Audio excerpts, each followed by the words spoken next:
Hello friends, in this quick tutorial I'm gonna be show you how to remove a watermark on TikTok. But before getting started this video, make sure to subscribe. How to unmine it. So as you can see, I opened a video on TikTok and now I'm clicking on this share icon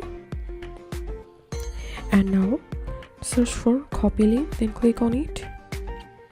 And here we can see I copy the link to this video, then I'm going to my browser and search here download TikTok video without watermark. Click on it, and after that here you will find several websites.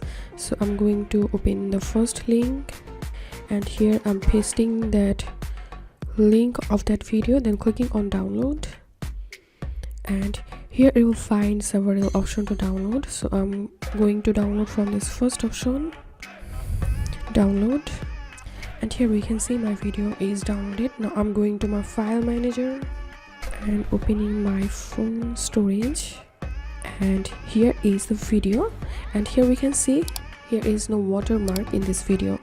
So this is how we can remove a watermark on TikTok. If you find this video helpful, make sure to subscribe. How to unmine it. Thanks for watching this video.